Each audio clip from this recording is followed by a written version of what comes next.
isang biglaang pagyanig. Ang sahig sa ilalim ng iyong mga paa ay nagsisimulang gumalaw, isang mahinang ugong na lumalaki, at nagiging marahas na pag-uga na nagpapayanig sa lahat. Ang mga larawan sa dingding ay nagsisimulang umindayog, at ang mahinang tunog ng mga baso sa aparador ay mabilis na lumalala, at nagiging magulong simponya ng nababasag na porselana at nanginginig na muebles. Sa sandaling ito, daan-daang kaisipan ang maaring dumaan sa iyong isipan, ngunit isang aksyon lamang ang tunay na mahalaga. Hindi ito ang oras para mag-atubili o subukang alamin ang lakas ng lindol. Ito ang sandali para sa agaran at tiyak na pagkilos. Ang iyong unang galaw na ginawa sa unang ilang segundo ay maaring magtakda ng iyong kaligtasan at kaligtasan ng mga nasa paligid mo. Nanginginig ang lupa at nagsimula na ang orasan. Ano ang unang bagay na dapat mong gawin? Huwag na tayong mag-aksaya pa ng oras. Alam mo, simulan na natin. Kapag nagsimula ang pagyanig, ang iyong isip ay dapat agad na tumuon sa tatlong pinakamahalagang salita sa kaligtasan sa lindol. Drop cover, hold hatiin natin ito. Una, dumapa sa iyong mga kamay at tuhod nasaan ka man. Ang posisyong ito ay pumipigil sa iyo na matumba ng marahas na pag-uga at nagbigay daan sa iyo na mapanatili ang iyong balanse. Higit sa lahat, pinabababa ka nito sa lupa.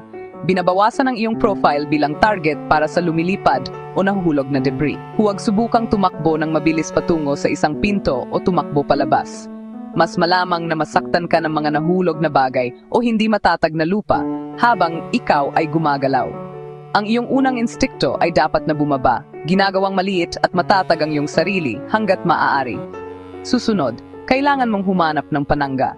Mabilis na tumingin sa paligid para sa isang matibay na piraso ng muebles, tulad ng isang mabigat na lamesa o isang matibay na mesa ng kainan, at gumapang sa ilalim nito. Ito ay lilikha ng isang proteksyon na espasyo sa paligid mo, na nagpoprotekta sa iyo mula sa bumabagsak na kisame, nahuhulog na ilaw, o bumabagsak na mga bookshelf.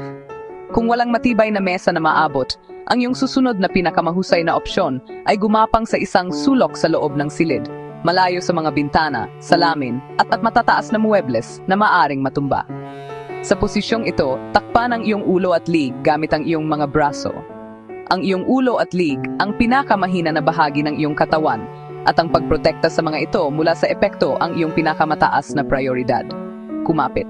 Panatilihin ang hawak upang manatiling nasa ilalim ng panangga. Kapag humina na ang malakas na pagyanig, huwag agad tumayo at isipin na tapos na ang panganib. Ang paunang lindol ay madalas na sinusundan ng mga aftershock na maaring sapat na malakas upang magdulot ng karagdagang pinsala at sugat. Manatili sa iyong ligtas na posisyon sa loob ng 1 o 2 minuto, nakikinig at nagbabantay para sa anumang senyales ng patuloy na paggalaw. Kapag sigurado ka na huminto na ang agarang pagyanig, maaari mo nang simulan ang susunod na yugto ng iyong pagtugon. Maingat at dahan-dahan, lumabas mula sa iyong pinagtataguan. Ang unang bagay na kailangan mong gawin ay isang mabilis na pagtatasa ng iyong paligid at ng iyong sarili.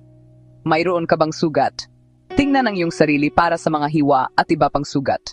Pagkatapos, tingnan ang mga tao sa paligid mo. Ang iyong kapaligiran ngayon ay isang potensyal na minahan ng mga panganib. Bago ka gumalaw, magsagawa ng mabilis na pagsusuri sa kaligtasan. Hanapin ang mga bumagsak na linya ng kuryente at nasirang electrical wiring. Kung makakita ka ng mga spark o sirang wire, lumayo.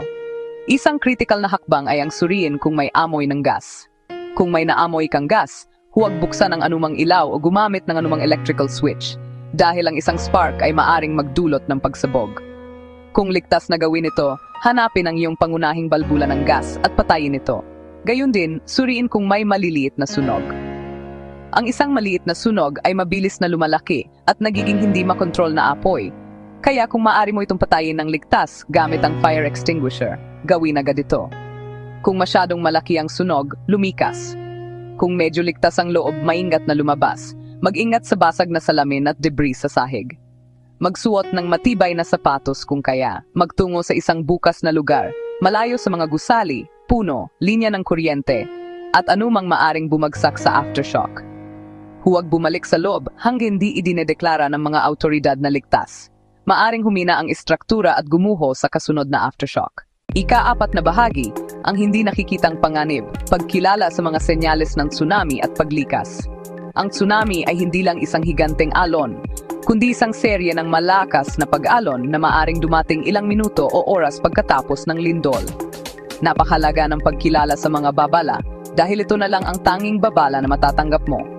Ang una at pinakamalinaw na senyales ay ang lindol mismo. Kung makaranas ka ng napakalakas na lindol na nagpapahirap sa iyo na tumayo o isang tumatagal ng hindi karaniwan, 20 segundo o higit pa, dapat mong ipagpalagay na may nabuong tsunami.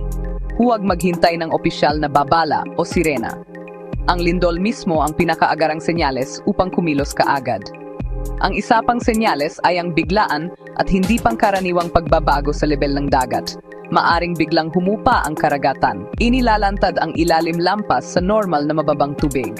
Ang phenomenon na ito, na kilala bilang drawdown, ay maaring mukhang kaakit-akit, ngunit ito ay isang nakamamatay na pagkakamali. Ito ang lambak ng alon ng tsunami, at susundan ito ng isang malakas na pag-alon na babalik ng may hindi kapanipaniwalang lakas. Kung makita mong humupa ang dagat sa hindi likas na paraan, mayroon ka lamang ilang minuto upang makarating sa mataas na lugar. Ang mga opisyal na babala ang ikatlong mahalagang senyales: sirena, alarma, mga anunsyo sa loudspeaker, at mga alerto sa telepono.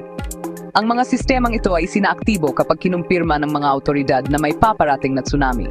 Makinig sa radyo, telebisyon, o opisyal na alerto para sa mga tagubilin. Kapag mayroong alinman sa mga senyales na ito, isang malakas, mahabang lindol, humuhupang dagat, o opisyal na alarma, ang iyong tugon ay dapat na agaran, lumikas sa mataas na lugar. Lumipat sa loob ng bansa ng mabilis hanggat maaari. Huwag mag-aksaya ng oras sa pagkuha ng mga gamit. Mas mahalaga ang buhay mo. Sundin ang ruta ng paglikas o tumungo sa pinakamaas na puntong maabot. Sa patag na lugar, umakyat sa pinatibay na mataas na gusaling konkreto. Ikalimang bahagi, komunidad at kalmado, ang mga haligi ng kaligtasan. Sa kaguluhan ng isang kalamidad, bihira ang pagligtas ng mag-isa. Pagkatapos matiyak ang iyong agarang kaligtasan, palawakin ang pagtuon sa mga nasa paligid mo.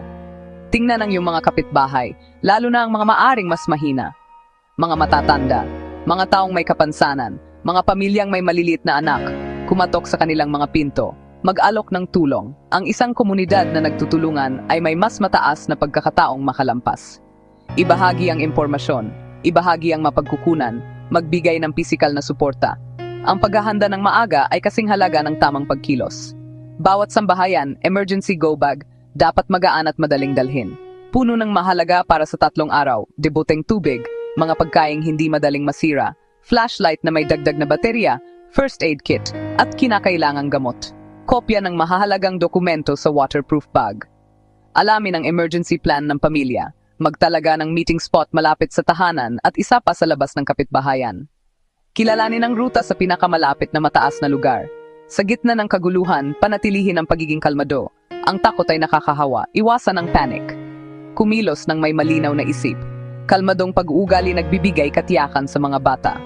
Maging pinagmulan ng maasahang impormasyon, iwasan ang tsismis at hindi kumpirmadong balita.